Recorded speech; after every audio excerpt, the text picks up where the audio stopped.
አይኗ እያየ እንድትሞት ብታደርጋት። ወይዘሮ ሳራ ከብሩህ ተስፋ አካዳሚ ነው ልጃችሁ ሊና ትንሽ አሟት ስለነበር ወደ ሆስፒታል ወስደናታል። የሳራ ልብ በፍርሃት ተመታ። ልጄ ምን ሆና ነው? የትኛው ሆስፒታል ነው? አትጨነቁ፣ ትንሽ መድከም ብሏት ነው። አሁን ወደ ቅዱስ ጳውሎስ ሆስፒታል ነው የወሰድናት። ሳራ የምትሠራውን ነገር ሁሉ ትታ እየሮጠች ወደ ሆስፒታል አመራች። በሆስፒታሉ ድንገተኛ ክፍል በር ላይ ስትደርስ የትምህርት ቤቱ ዳይሬክተር አቶ መኮንንና መምህር ገነት ቆመው ነበር። ፊታቸው በሐሰት ሐዘን ተሞልቷል። ልጄ የታለች?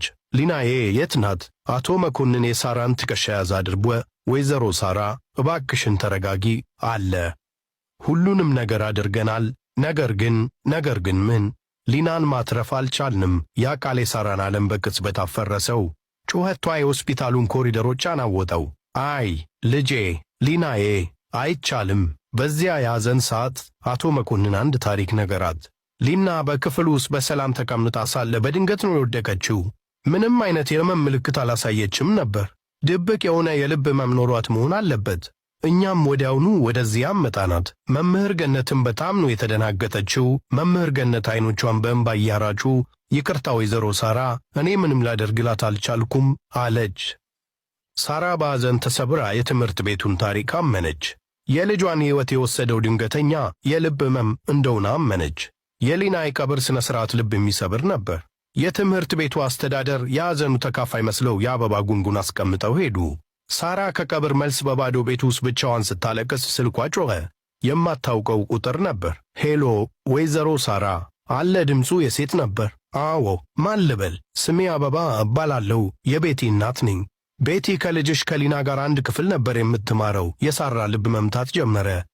አዎ፣ እሺ፣ ይቅርታ በዚህ ሰዓት በመደወሌ፣ ግን ልጄ ከቀብር መልስ እንቅልፍ መተኛት አልቻለችም። እማዬ፣ ውሸታም ናቸው አስተማሪዎቹ፣ ሁሉም ውሸታም ናቸው እያለች ታለቅሳለች። ምን እያለች ነው? ሊና በድንገት አልወደቀችም። ትምህርት ቤቱ እንደሚለው ሆዴን አሞኛል እያለች ስታለቅስ መምህር ገነት ስታስመስል ነው ብላ ጮኸችባት። ምንም እርዳታ ሳትሰጣት ቀርታ ነው የወደቀችው እያለች ነው የምትነግረኝ። የወይዘሮ አበባ ቃል እንደ መብረቅ የሳራን አእምሮ መታው። ልጇ በሕመም እየተሰቃየች እርዳታ ተነፍቧት ነው የሞተችው። ትምህርት ቤቱ ይህንን ሁሉ ደብቋል። የሐዘን ስሜቷ በቅጽበት ወደ እሳት የመሰለ ቁጣ ተለወጠ። በማግስቱ ሳራ በቀጥታ ወደ ትምህርት ቤቷ መራች። ወደ ዳይሬክተሩ ቢሮ ስትገባ አቶ መኮንን በሐሰት ፈገግታ ሊቀበላት ሞከረ። ወይዘሮ ሳራ እንኳን መጣሽ፣ ምንም የምንረዳው ነገር ካለ ውሸታሞች አለች ሳራ ድምጿ እየተንቀጠቀጠ። ሁላችሁም ውሸታሞች ናችሁ። ልጄ ስትሰቃይ የት ነበራችሁ? ለምንድን ነው የዋሻችሁት? የአቶ መኮንን ፊት ተለወጠ።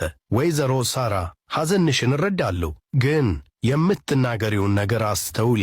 እኛ ምንም የደበቅነው ነገር የለም አለች ሳራ። ልጄ እርዳታ ስትጠይቅ ስታስመስል ነው ተብላ ችላ ተብላለች። በቸልተኝነት ነው የገደላችኋት። በዚያው